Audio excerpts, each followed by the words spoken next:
জুয়েল ভাই আসসালামু আলাইকুম। ভাই ভালো আছেন? আছি আলহামদুলিল্লাহ, ভালো আছি। ভাই আপনি তো আমাদের জামালপুরের কৃতি সন্তান বলতে গেলে, বিশেষ করে ওই যে পশ্চিম ইসলামপুরের। তো আজকে এত সুন্দর আয়োজন, আপনার অনেক অডিয়েন্স এখানে আসছে। আপনাকে সবাই জানে, আপনি একজন মানবিক ব্যক্তি।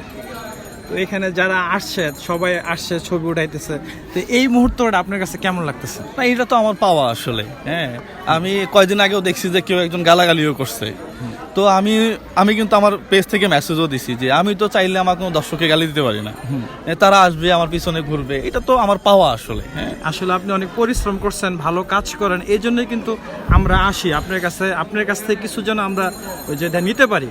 না, অবশ্যই অবশ্যই। হ্যাঁ, আমি চাই যে সারা বাংলাদেশে মানবিক মানুষ তৈরি হোক। হ্যাঁ, অনেক রোগী আছে যারা একটা কেমো দিতে পারে না 3000 টাকার জন্য। আপনার ভিডিও আমরা সব সময় দেখি এবং আপনার প্রত্যেকটা ভিডিওতে লাইক কমেন্ট করি, এবং ওখান থেকেই অনুপ্রাণিত হয়ে আমরাও দুই একটা মানবিক ভিডিও করার চেষ্টা করা করি। উচিত এবং অবশ্যই অলরেডি করতেছি। আপনি ওই দিন আমাকে বলছেন যে এই যেটা ভিডিও কলে বলছেন যে আমি আপনার ভিডিও দেখি, আপনি আমাকে বলছিলেন।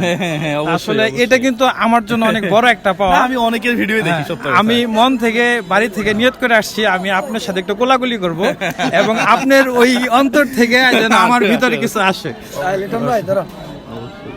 তো ভাই দোয়া করবেন যেন আমরাও যেন ছোটখাটো মানবিক কাজ করতে পারি। অবশ্যই অবশ্যই, ঠিক আছে, একটু মন থেকে একটু দোয়া করবেন ইনশাআল্লাহ। আমরা অল্প অল্প করে ছোট মানে আরম্ভ করছি, আস্তে আস্তে যেন বড় কাজ করতে পারি। দোয়া করবেন আমাদের। অবশ্যই ভাই, অবশ্যই।